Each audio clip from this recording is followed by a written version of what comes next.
Watch all new episodes of The Camaro Man starring me, The Camaro Man.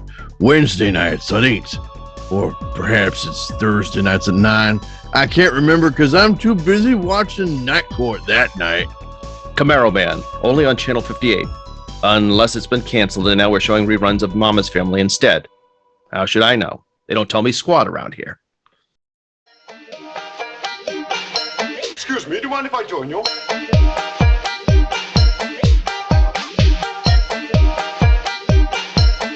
Are you sure you don't mind?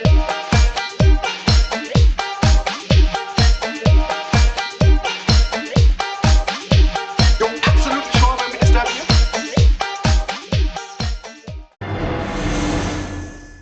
Cool, a Star Trek convention. Melvar, can you give us some idea of how long this is going to last? Until time stops. You can't do this. Now, we have a full schedule of events. Can people who hate Star Trek leave? Good question. No, you have to stay even longer. No.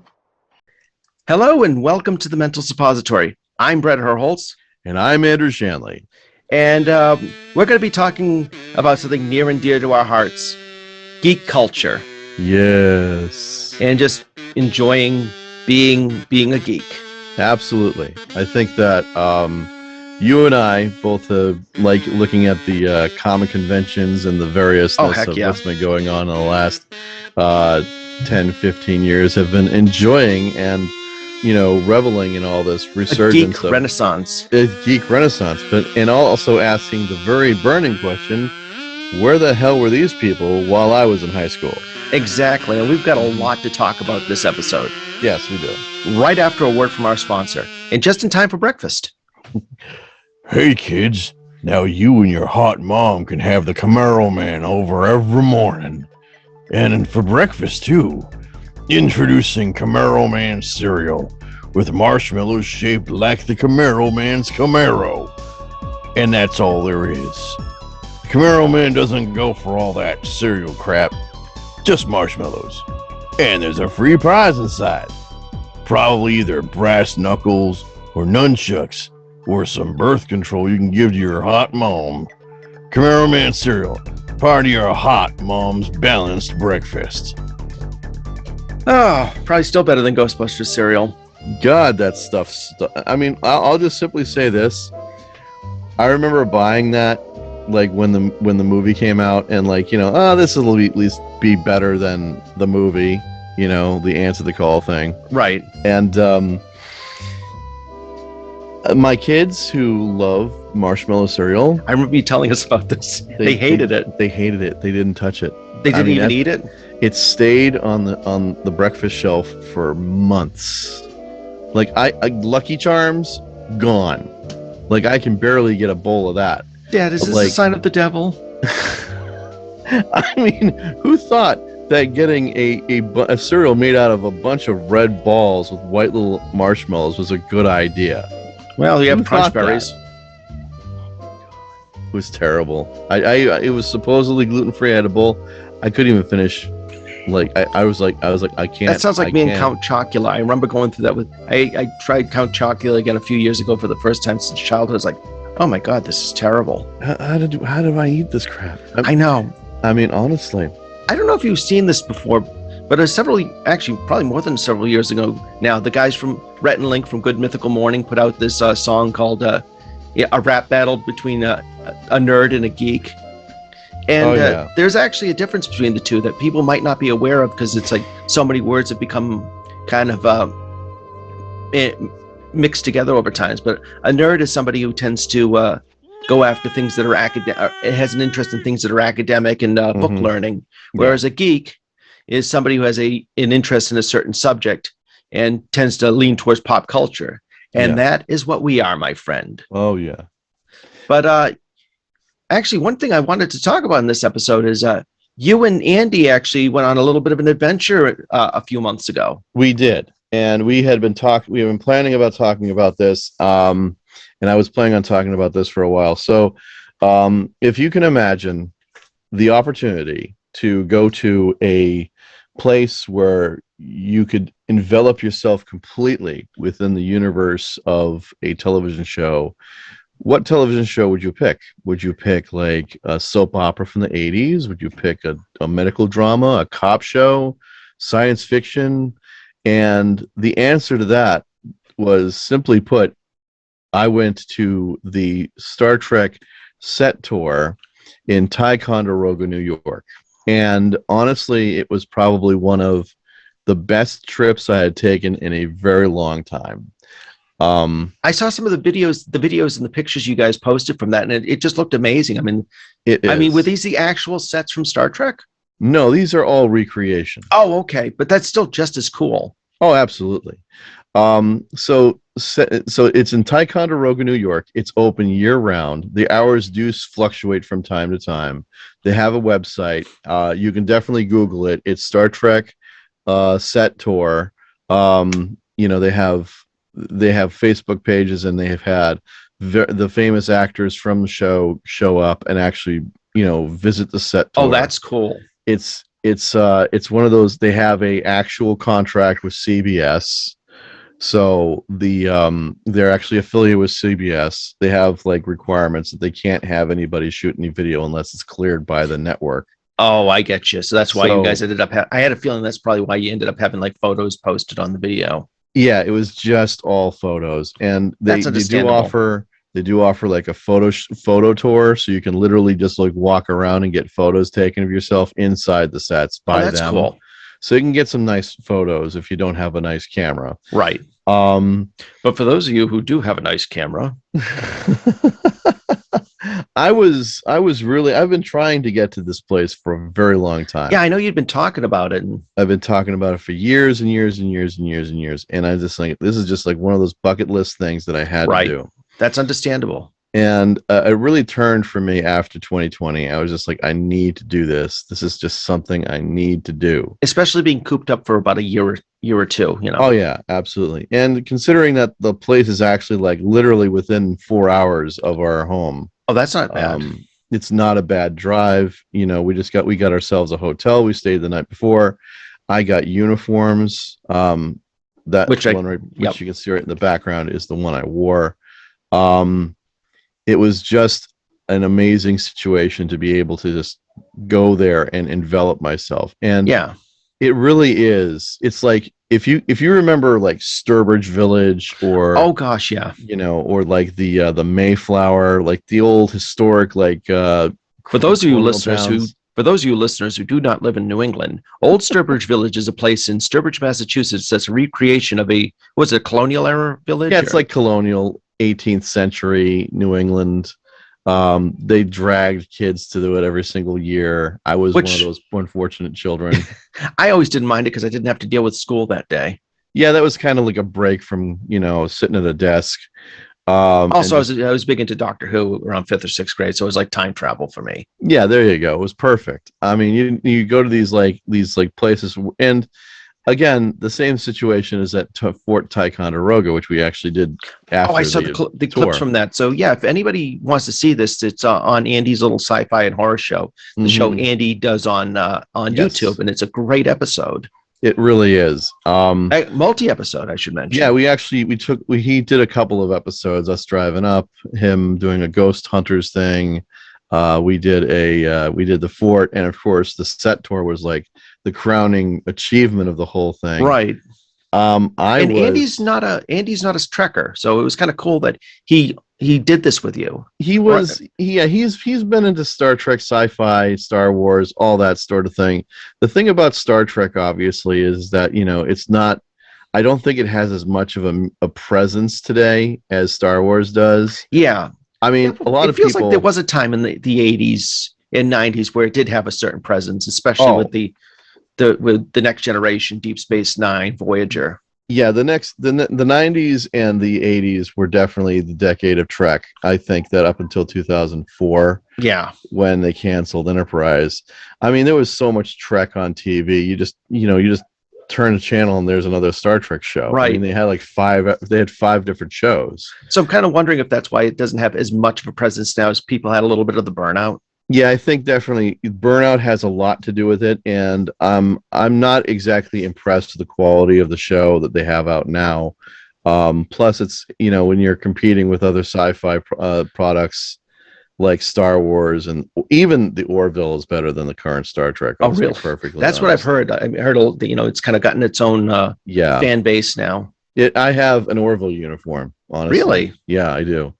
Well, I think Um, Orville started out because I'm not sure if Seth MacFarlane wanted to do a Star Trek series and he just didn't get the green light, so he created his own thing. yeah, that's pretty much how it works. Like Lucas wanted to do Flash Gordon, did Star Exactly. Wars instead. I mean, that's kind of like if you can't get to do something, you just do something else and you make it better. It's always those happy little accidents that It sometimes is. produce some of the best stuff out there. Sometimes it's the adversity of having to start and do something completely different that kind of sends a clear message to people. Oh, Like, hey, absolutely. I can do something better than what you wanted me to do, and that kind Right. of pushes you in the right direction. But anyway, one of the things about this set tour is that they show you all the magic behind the scenes. That's cool. They actually go into all the process of showing you how the show was actually made, how the sets were constructed. They show how the doors worked, That's cool. and I mean, like, there Was it one of those things where it was like two guys on each side kind of pushing the doors, or was it actually something a little bit more? it was a little more elaborate. There was like a pulley system. Oh, okay. So when one person pulled the rope, the pulleys actually at the same time would pull them apart, basically, and That's actually everything very else cool. like that. And the first thing that the guy says is that there was this one engineer who comes in who was like really jazzed about it, and he saw that and he was like kind of disappointed, like going, "Oh, it kind of demystified it to me," like I think that's stuff's a kind of TV cool, show. though. Yeah. So you go into this set tour, and of course they tell you no video, but they have the Yeah. photographer, and you can use your phone to take photos and everything else like that.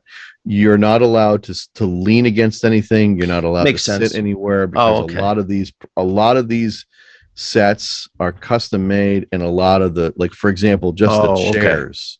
The chairs are antique. Like, they don't make them anymore. Like, they were made like by some furniture manufacturer in Wisconsin somewhere, and they stopped making them in like the 1960s. Oh, that's amazing. And so, like, they're like, you get to sit where we tell you. You can't lean against anything. Even like just to like look in the viewer, like you have to hover your eyes over the viewer and stuff. That makes sense. I mean, you don't want somebody's snot-nosed kid like getting Mhm. handsy with the stuff. So it's like setting up those boundaries at least will Yep. keep, hopefully keep this exhibition going on without anything being ruined, for everybody else. Just So- because little junior son of a bitch couldn't keep his hands to himself. I think one of the things that really kind of blew me away was when they started you out. They Oh. open up the door and you just walk into the Enterprise. It's just one of those moments where you walk in, and it's the shuttle bay corridors, the ones that are kind of like a pyramid, and they look so cool. I bet you had kind of got the chills when you were walking in there. It was like it was like so unbelievable. I was like totally blown away. And That's awesome. I remember I was like just going inside, and the first room we went into after that was the transporter room. We get in Cool. the transporter room, and they tell you all the little details about how all the walls were actually coverings for drums, like the swirly little back pattern and everything else like that, and that the stands that people stood on were like lenses for Fresnel like lights and stuff like that. Oh, that's cool. And so they repurposed a bunch of like stuff to make these sets.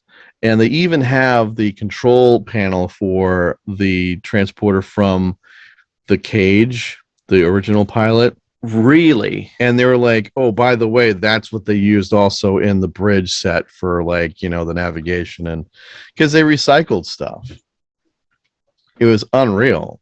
The other thing too is they talk about the lights on the door on the things, and they were telling us that nobody wanted to touch the lights because they were actual like really hot lights. Oh, So if really? you touched it, it would burn your hand. Oh, So gosh. people are often hovering their hands over it, like, you know. And I just remember, like, you get to stand on the transporter pads. That's cool. You know, you get to be right there. I had a phaser and a communicator with me, which was, you know, little props I brought. Oh, yeah. They take you through the thing and they take you into the ready room, like basically the room where all they would have like the big meetings and stuff. Right. You get the triangle TV. They allowed me to sit down at the M5 computer. That's cool. I was sitting there and I'm like, you know, they have little discs or like little pieces of wood. You can just kind of slide one in and out.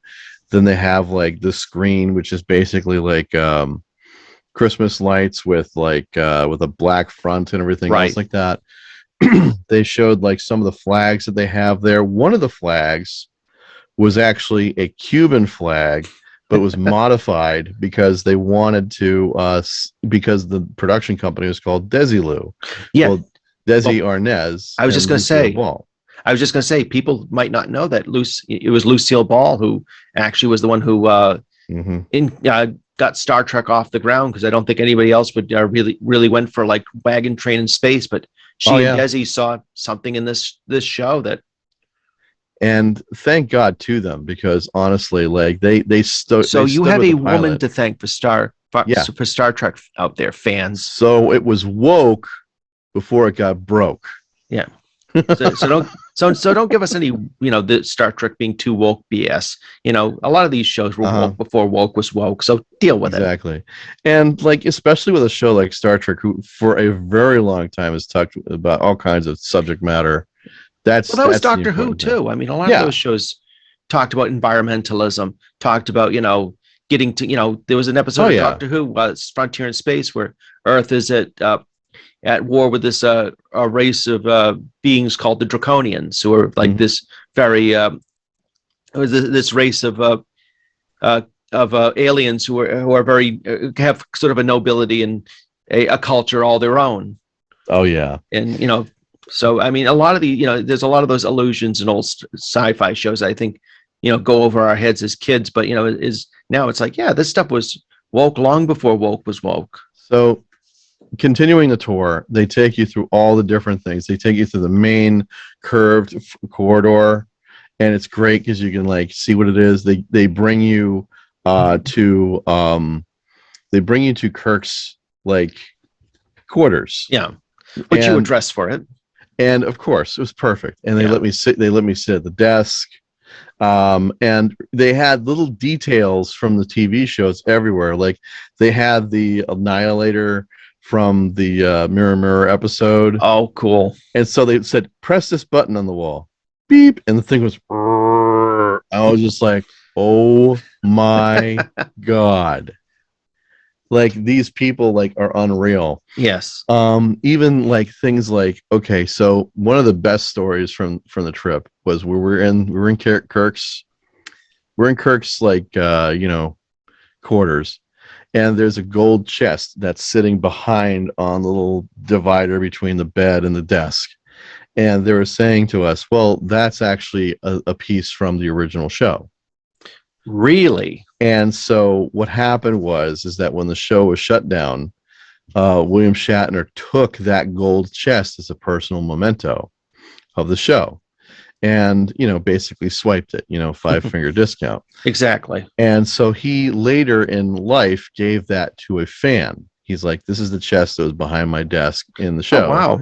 And I don't know exactly all the details, but apparently that fan passed.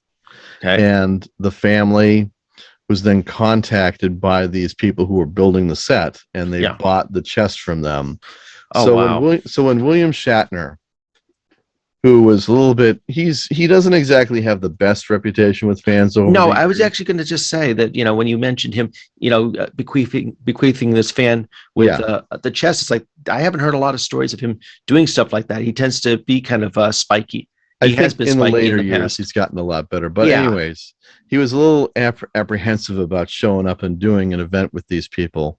And so when he did finally show up, they brought him to his quarters, and he sat down at the desk. He's looking around and he sees the chest. Yeah. He's like, uh-oh, somebody caught me.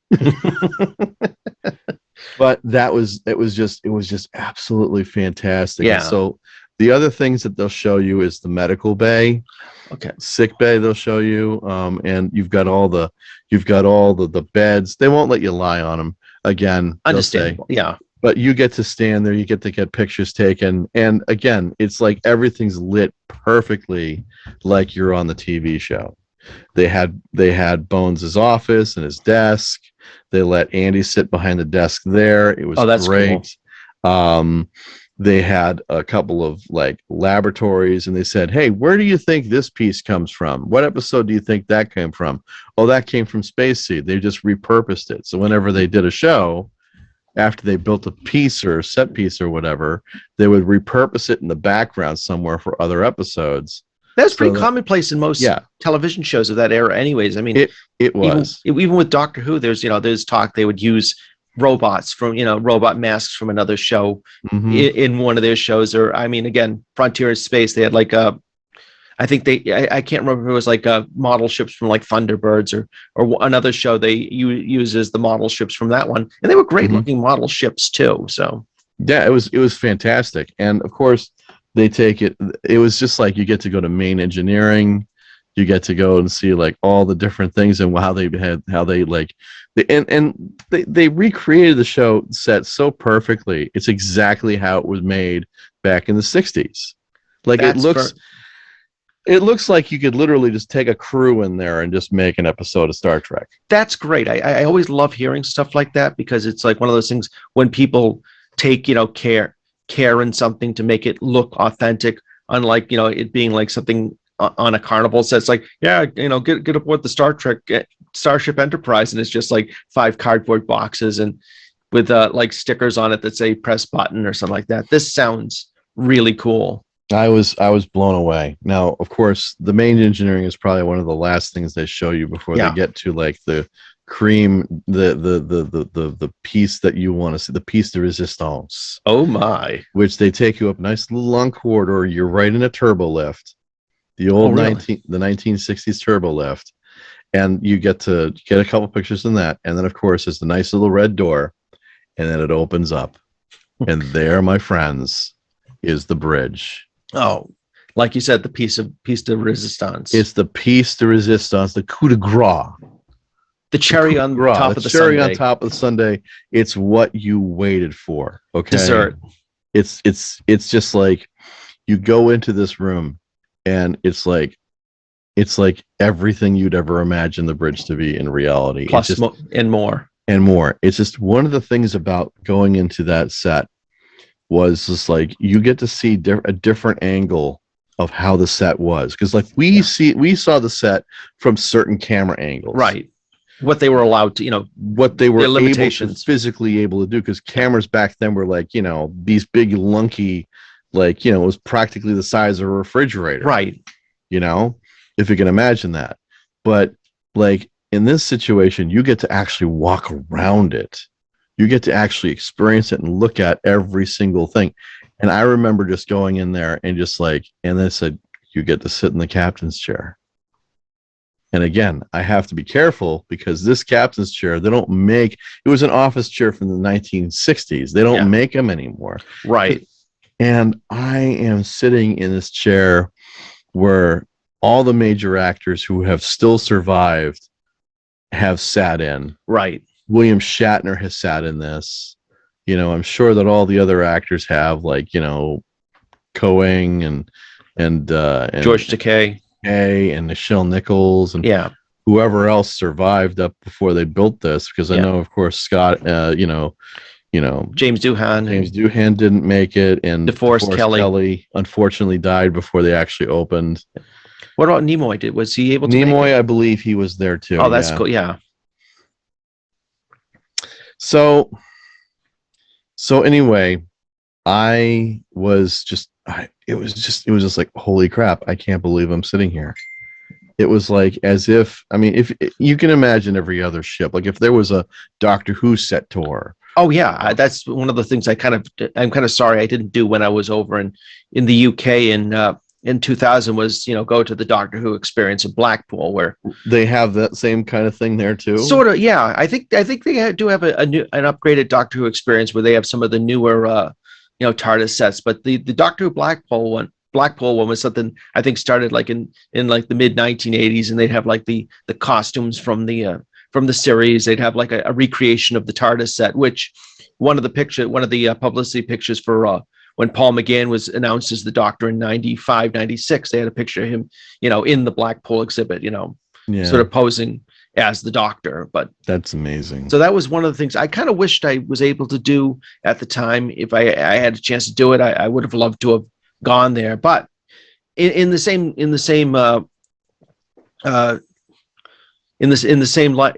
tradition of what we're talking about right now. Yeah.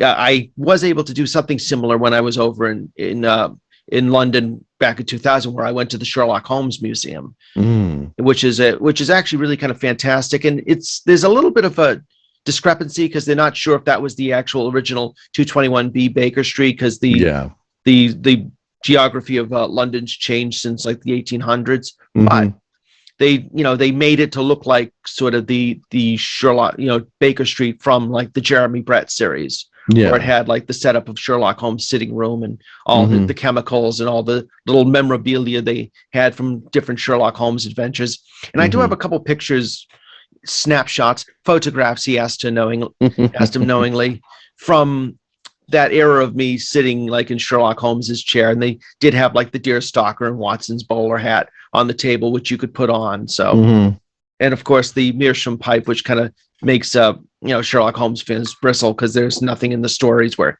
he smokes a meerschaum pipe. Usually it would be like a clay pipe or some sort of curved pipe. But that's amazing. Of course, I had to get a picture of myself with that. So I've got a few pictures from that experience, but it was really, really cool because it's like they did a lot to make it look like, make it look and feel like, you were stepping into 221B Baker Street. And it reminded me a lot of the Jeremy Brett series from PBS, which I absolutely loved and still love watching. So you do have that feeling. It definitely has, like you said, with the Star Trek set, it has that feeling of authenticity where I don't think they ever filmed. They might have maybe filmed one or two things there, but I don't think they ever filmed an episode there, but it definitely has the feel of like they could have filmed an episode there. Oh God, of course they could have.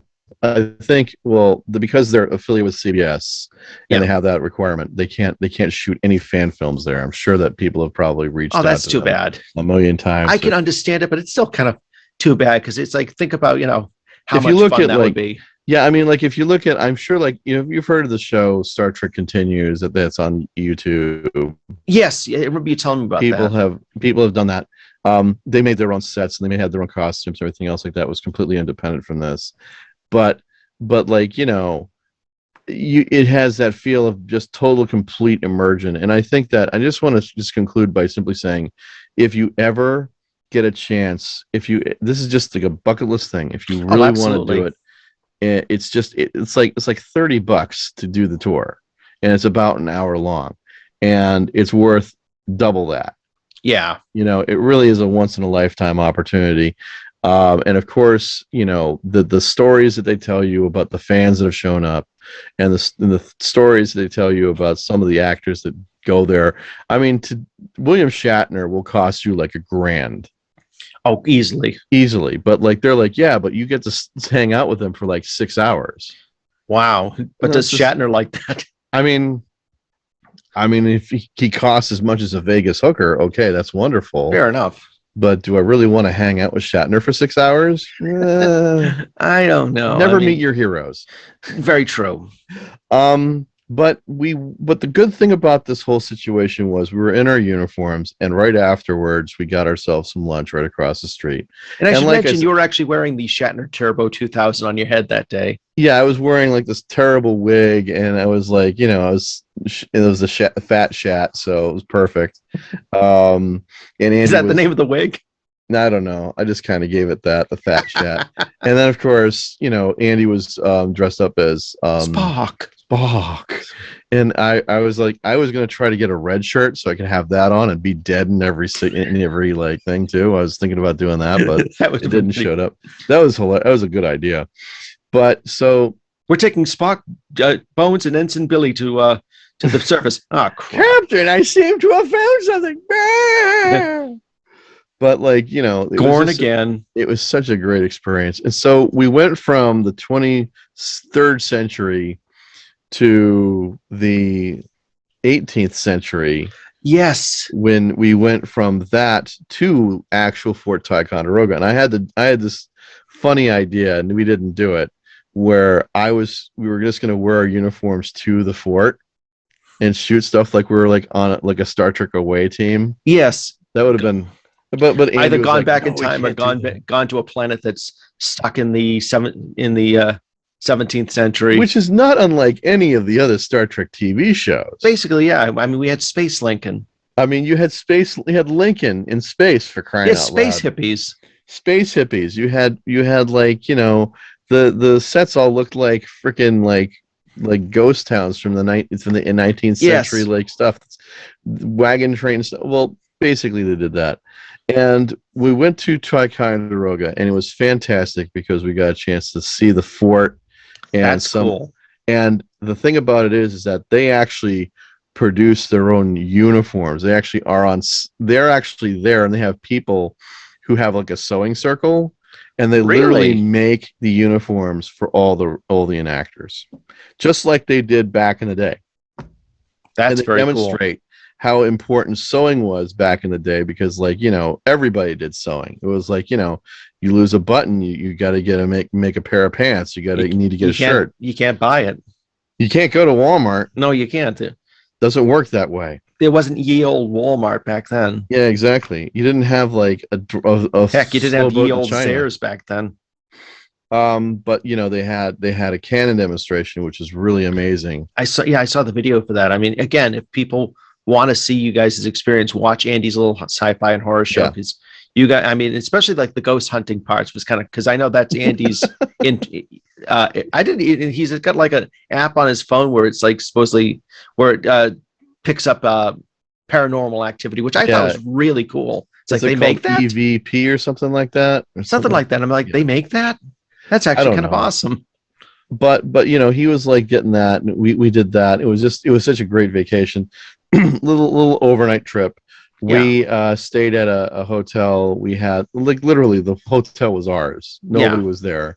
And they had a pool. We had the pool to ourselves. They had a hot tub. They had the hot tub to ourselves. It was fucking great. It was absolutely fantastic.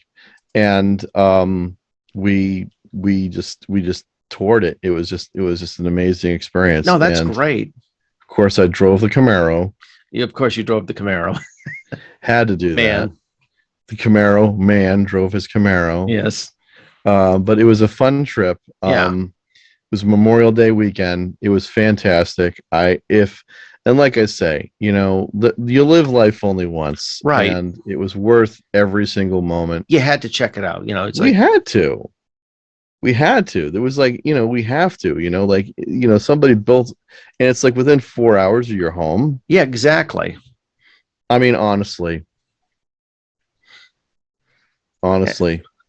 Well, actually, speaking of immersive experiences, my wife and I did something like that recently when we went to the National Geographic King Tut exhibition nice. In Boston at Sowa.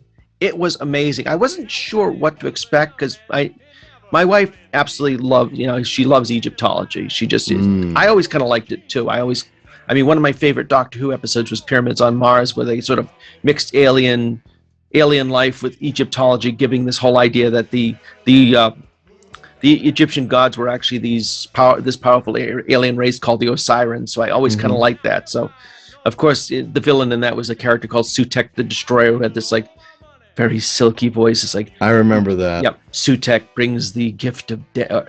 Which Doctor was that again? Number 4.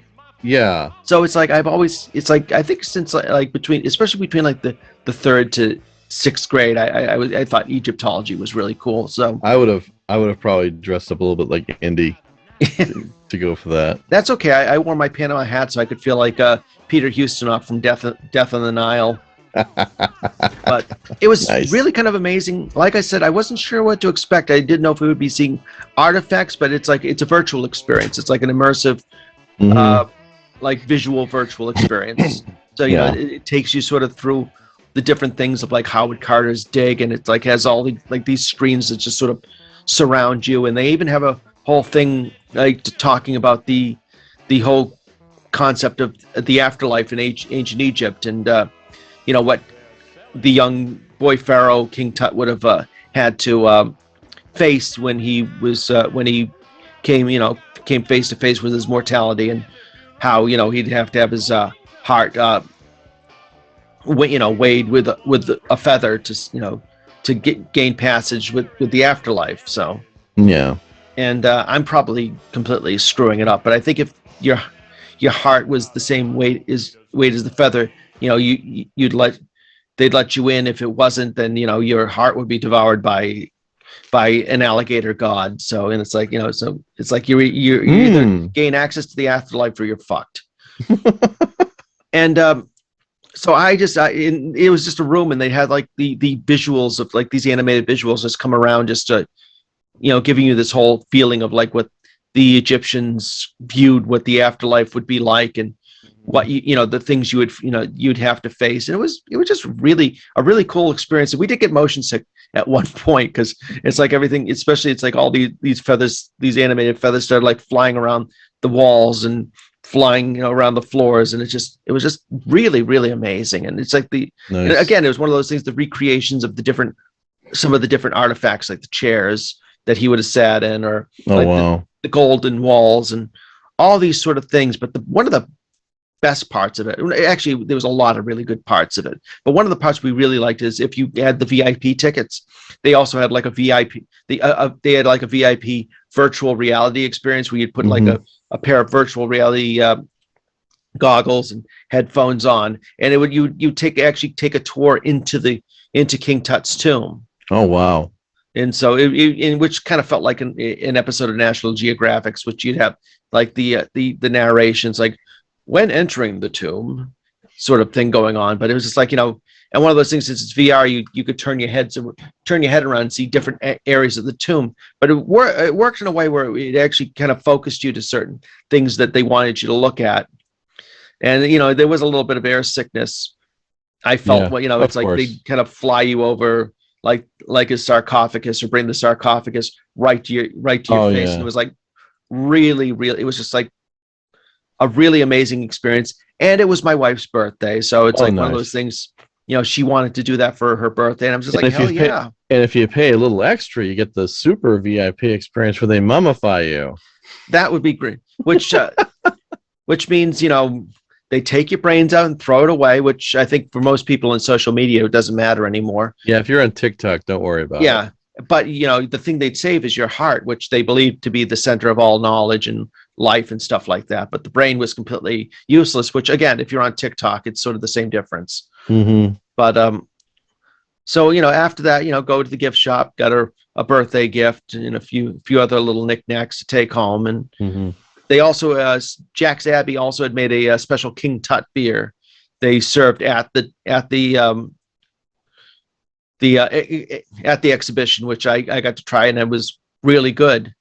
Wow. And then after, we had a nice dinner at this place called Dumpling Daughter, which is a really great place that has these amazing dumplings and Nice. and buns and stuff like that. Just in a really good I had a really good shrimp fried rice. I wouldn't mind trying a few other things, but if you're a nerd, and yes, this is definitely nerd sort of stuff where it's book learning and academics.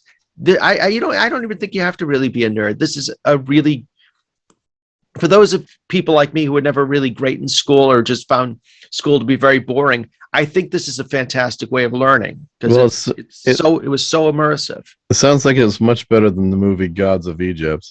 Oh, a hell of a lot better than Gods of Egypt. Like, I just watched that movie, Gods of Egypt, and I think to myself, who makes a really good Egyptian? Gerard Butler. I know. That's what I want to. That's who I want to see in a movie about Egyptian gods. Gerard Butler as because his history knows. because as history knows, Egypt was completely cracker white. Oh my god.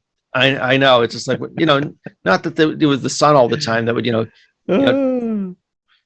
baking you all the time, yeah. So, they just, they were all very lily white in Egypt. Shut up. Oh my god. It was, like Ben-Hur.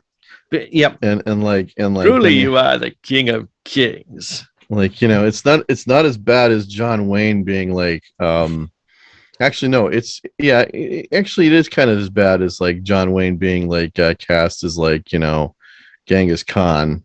Gosh, or any of those like Charlie Chin movies where it's like, white actor playing an Asian. Welcome to the 50s. 30s to 50s. I mean, yeah, or even after that. I mean, yeah. Peter Sellers' last film, The Fiendish Plot of Dr. Fu Manchu, was him in Yellowface. Yeah, and it was one of those things. He got away with it in Murder by Death because they were making fun of the whole stereotyping of the white actors playing the Asian characters in the 30s and 40s. Whereas this, it's just like it was like the jokes were badly out. Even for 1980, people were just like, this is really offensive. And there was in the 1980s was still a time where they were doing stuff where we look at it now and it's just like, oh gosh. Mm-hmm. That makes me cringe. I mean, 90% of all the movies made back then will never be made today. Some of it, thank goodness. That's why whenever like my kids are watching Stranger Things and I'm like thinking to myself, 80s weren't that great. They weren't that they had, I mean, they were good. But they weren't that great. I suppose it's like the last time we talked about it. It's one of those things. Every generation there's like a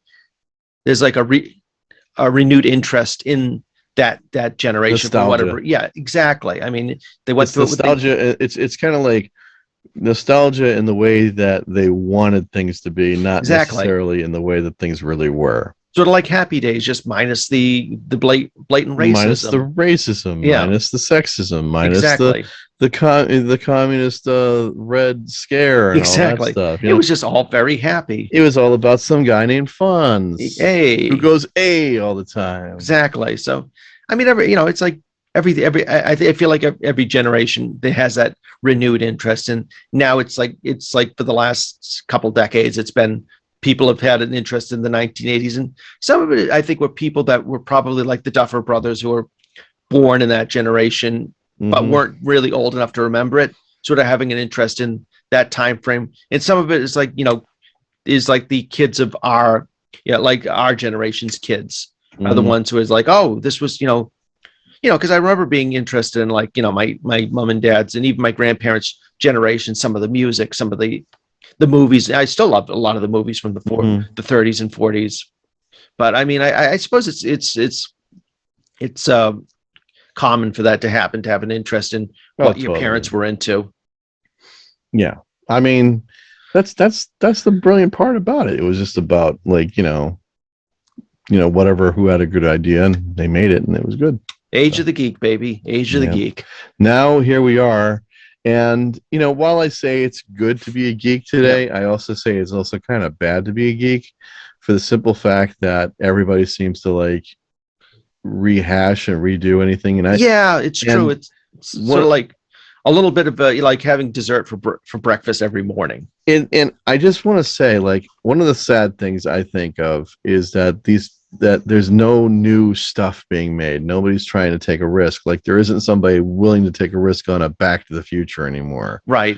There isn't anybody who's willing to take a risk on a Star Trek anymore or Star Wars anymore. They'd rather reboot a Back to the Future, which I don't think they should. It's like, I don't think they should do a second Goonies movie. I don't think they should, I think, they should. Or reboot it. I think I would even agree with you. Yeah. I would even say like, even James Bond has been burned out to the point where like, like you killed James Bond in the last movie, spoiler alert. Yeah. And then like, if you haven't seen it by now, you're not going to see it. And then like, they're going to like, oh, James Bond will return. No, he won't. He's dead. You blew him up. Unless they're going to do the whole thing where James Bond is actually a name given to each of the different agents. Because I hate that. I understand that, but it's one of those things that They kind of brought that up in the 67 Casino Royale, where it's like they brought back the original James Bond, and he said But that was that was a parody show. Yeah, That true. that was a joke. They made everybody was James Bond, and that was the whole point of it. It was a joke. Yeah. It wasn't supposed to. Oh my god! Like, come on, come up with something new, original. Like freaking like Babylon 5 was new and original, and it was a creative show. yeah, You know, Misfits of Science is a creative show. Yep. You know, come up with something original. You can do it. V was original. yeah. You know, like there's tons and tons and tons of. You're not, just limitations. I feel like we're getting to the point of scraping the bottom of the barrel, where the next thing we're at the bottom. where they're going to be doing. It's like we're going to find there's going to be a reboot of The Star Lost, which nobody remembers. But it's Oh like, my god, that show! Wow, can we like reboot the shot on Shidio? What about that one? What about that one? Bob Denver from Gilligan's Island did that. Spaced out. Oh, Space Nuts or something like that. Space. I remember something about that. Oh Why my not? god, We could reboot that. let's do that. It's a property. It exists in a previous time. Why not? Like, especially when Disney's like gobbling up IP like crazy. I'm surprised they haven't rebooted Thundar the Barbarian yet. Trust me, they're gonna get to a point. They're gonna. We got They'll into just that gender discussion swap with. it. We got into that discussion with Buzz, and he kind of mentioned all the sort of things you have to go through to sort of do that and convince the studio that it's going to make money. And that's kind of unfortunate that it's gotten to that point where it's like, Yeah. well, is it going to make us money? It's like, well, what about it being something interesting? Yeah, but is it going to make us money? It's like, I feel like I just looped myself.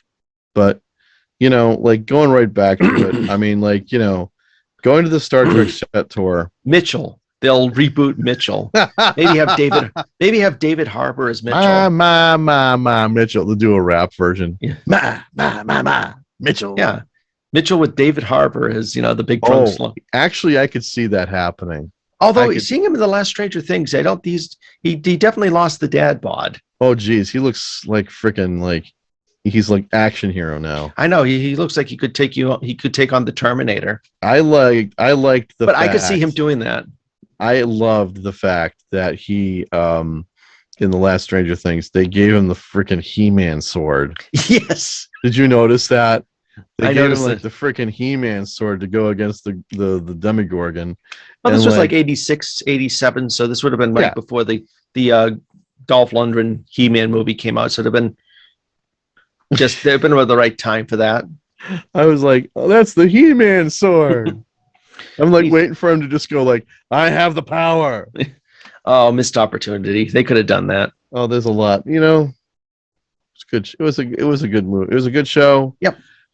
Like I said, my experience at the Star Trek set tour reinvigorated the reason why I like Star Trek. Yeah. The seed that bore the tree that bore so much fruit.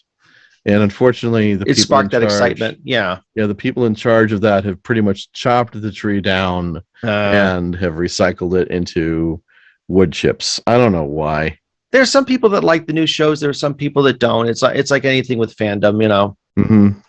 But you got to fight about something, which is unfortunate. You really shouldn't. It's one of those things. I feel like if you like it, if you like it, you can keep on liking it. If you don't like it, and you're just not one of the, as long as you're not one of those people that goes online and just like pisses and moans, it's like it's gotten too woke, it's gotten too this, it's gotten too that.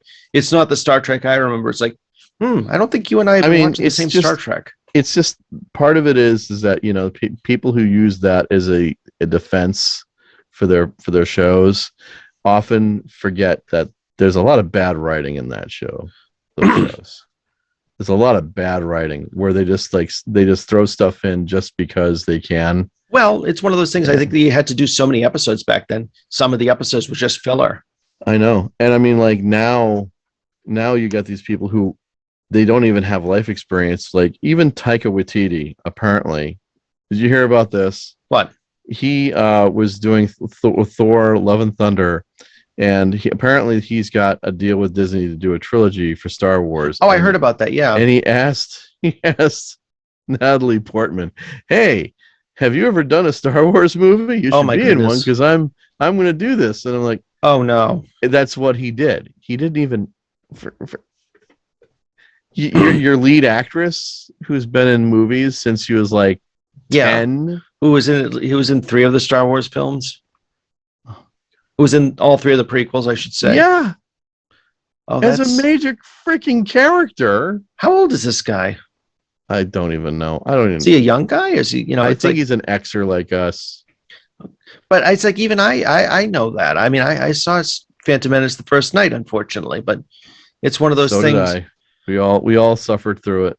Well, it's funny because it's like I ended up watching the second 2 recently, and it's like they're not great films, but they're not as horrible as I remember them being. The third one is the best. Oh yeah, definitely. Third one is the best. And I feel like the recent, I do feel like the recent Kenobi just kind of almost. It was almost like it. I didn't even see it. I've seen it, and I feel like it was one of those things. It's sort of a. It's like there was some justice for Hayden Christensen after the crap he went through. I just like I don't want to watch Kenobi simply because I don't need to see. I don't want to have that story. I don't need to know what happened between 3 and 4 with him. Get it. I get you feeling. I And- enjoyed it myself, though. People are going to watch it. That's great. Yep. But honestly, I think partly part of the problem is like, we have to have him on an adventure. Like, that doesn't make any sense. He was supposed to be a hermit in the middle of the desert doing nothing for. It's funny you mentioned that because I ended up reading. They ended up putting out a book where it basically was just his adventures in the desert and dealing with the Sand People. And it was actually a really good book. And I was kind of wondering if they Make based the that series. movie. Yeah. Make that movie. I don't mind you making that movie, but all of a sudden he has to have interactions with Leia and Luke. And then suddenly, like episode 4, they're like, who is this old Ben guy that I've never seen before in my life? I'll have to say I did enjoy the series. I thought it was really good. It's content. But I get it's it, content. I get it. Disney Plus needs to make money back on Star Wars because they spent way too much. Oh on gosh, it. yeah. And they've been losing money since day one because of a lot of factors. But hey, But I guess that's the age we're living. I mean, there's just so much to watch now, and it's like you can definitely pick and choose. I mean, it's like for people to sit there and get angry about, it's like this isn't the Star Wars I remember. I don't like this. Watch it. Just don't watch it. Then watch the original trilogy and be happy with that. Exactly. It's just like with new Doctor Who. It's like these people just like, again, it's the woke argument of the new writing, and it's like, well, you know what? Between 1963 and now, there are so many episodes of Doctor Who that was made. Pick an era and watch that. And then don't worry. Exactly. You don't have to watch this. I'm sorry. I'm sorry you feel like this has ruined your life somehow, that the episodes aren't written the way you want them to be, and you can't talk and act racist anymore. Sorry, but there's plenty of other episodes for you to watch. So stop being a whiny little bitch. It's the same fans who feel like it's like, well, if I produce Star Wars, if I produce Star Trek, if I produce Doctor Who, I do it differently, and people would like it. No, they wouldn't. People would be doing the same goddamn thing you're doing right now, and they'd complain about your writing, and they'd complain about your setup, and they complain about the way you did the show, and you would be in the same boat as a lot of these producers. So shut the hell up and watch, and just enjoy the episodes you enjoyed. And if people are enjoying the new episodes, let them enjoy it. Don't feel like you have to. You don't have to buy the new stuff. Just you don't have to beat people over the head with the fact that you dislike the newer stuff. Just don't watch it. Exactly. But anyways, moving on. Exactly. Let's get off the soapbox. Exactly. I just feel like it just needs to be said that of course it does. Don't yuck somebody else's yum is the exactly the moral of the story today. There are going to be fans of everything. I mean, hey, look, there are some people who actually still think the Star Lost is the greatest show ever made. Exactly. I mean, there's a fan for everything. I don't know where they are. They probably exist. They're in Canada. Yeah. Oh yeah, we like that Star Lost. Oh yeah, I can't wait for the Star Lost new TV show to be rebooted. I hear there's going to be a new movie. Oh yeah, that sounded more Irish. It's the Star Lost. Don't you know? Don't you know? I think we pretty much milked. I this. think we did too. Just like if people want to check it out, check out Andy's little sci-fi and horror show, the Yes. multi-episode adventure to Ticonderoga to It was check out both the Star Trek exhibit and what was it, Fort Ticonderoga? Fort Ticonderoga Yep. itself. It was It's great. it's a fantastic episode, and the dueling Andys definitely make it a lot of fun to watch. The Andy and Andy show. Yep. The Doubleman Andys. Yep, there you go. Alrighty. All right. Sign us out. On behalf of Andrew, thank you for listening to the Mental Suppository. Until next time, this is Brett Herholtz saying, Yes, I am a nerd, bookworm. I'm studious. From my cerebral cortex to my gluteus. Back in kindergarten, I aced my college entrance exam. Now, I'm no rocket scientist. Oh, wait, I am. When I pour my alphabets, I get nothing but straight A's. My retainer and headgear connect to a back brace. I got a pocket protector. I broke my glasses on purpose so I could tape them together. Run back to Reddit and type stuff no one will see. You're a geek. That means you're just a hipster wannabe. That's right, I'm a geek. I've got brains and a personality. I wear my glasses sincerely and my t-shirts ironically. There's some things you can't learn in a class, or else I'll sign you up for intro to how not to be a social outcast. You're just so early 2013. I was the cool form of uncool before uncool became a thing. I use an app to pair pork with the perfect Bordeaux. Too bad there's no app to neutralize your BO.